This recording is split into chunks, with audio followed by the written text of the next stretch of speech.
بسم اللہ الرحمن الرحیم۔ السلام علیکم۔ روزانہ واقعات سننے کے لیے اس چینل کو سبسکرائب کریں۔ حضرت ابراہیم بن ادھم رحمۃ اللہ علیہ نے اپنی سلطنت کو خیر آباد کہا اور فقیری اختیار کر کے جنگل کی طرف نکل گئے۔ شہزادوں نے انہیں بے حد تلاش کیا۔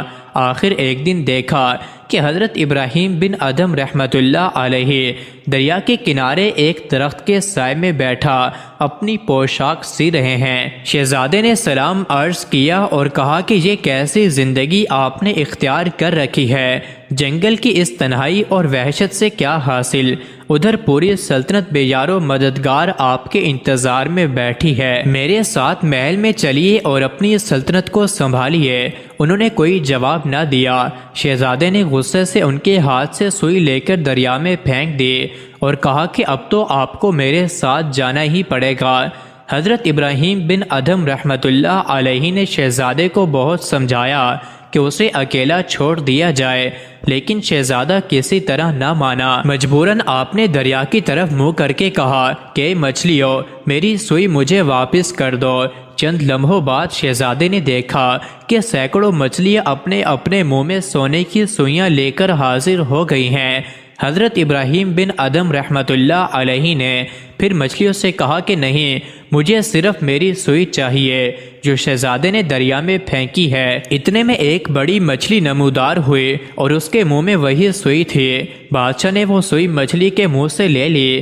اس کے بعد آپ شہزادے سے مخاطب ہوئے اور کہا، کیوں صاحبزادے، یہ سلطنت اچھی ہے یا وہ سلطنت جس کو میں خیر آباد کہہ آیا ہوں؟ شہزادہ اس واقعے سے بہت متاثر ہوا اور عرض کیا کہ میں نے آپ کے معاملات میں مداخلت کی ہے، مجھے معاف کر دیجئے۔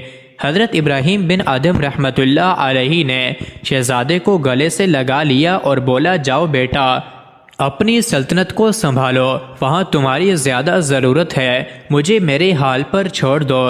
شہزادہ سلام عرض کر کے محل کی طرف روانہ ہو گیا۔ ایک بادشاہ کے راز اکثر اس کے دشمن پر ظاہر ہو جاتے تھے اور وہ اس کے مقابلے کے لیے جو تدابیر کرتا تھا وہ بیکار ہو جاتی تھیں، اس سے اس کو تشویش رہتی تھی۔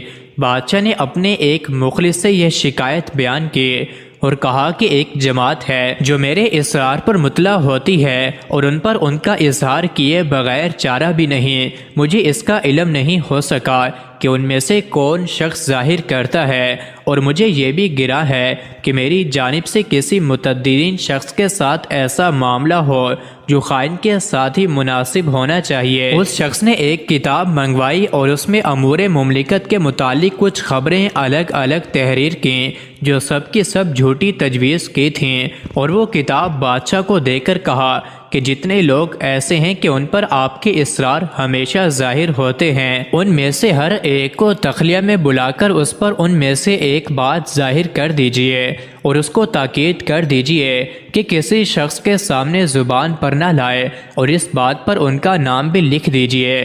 پھر دوسرے شخص کو دوسری بات پر بتا کر یہی تاکید کر دیجئے کہ کسی سے نہ کہے، اور اس پر اس کا نام تحریر کر دیجئے۔ اس طرح ہر ایک کو جدا جدا ایک ایک خبر بتائی گئی اور نام لکھ دیے گئے۔ اس پر تھوڑا ہی عرصہ گزرا تھا کہ جو خبریں مشہور ہوئیں ان سے خیانت کرنے والوں کا پتہ چل گیا، اور جو حقیقتاً خیر خواہ تھے ان سے بیان کی ہوئی باتیں چھپی رہیں۔ اس تدبیر سے بادشاہ کو معلوم ہو گیا کہ دیانت دار کون ہے اور اسرار کو فاش کرنے والے کون لوگ ہیں، جن سے آئندہ احتیاط رکھی جائے۔ مزید ایسے ہی ویڈیوز کے لیے چینل کو ضرور سبسکرائب کریں۔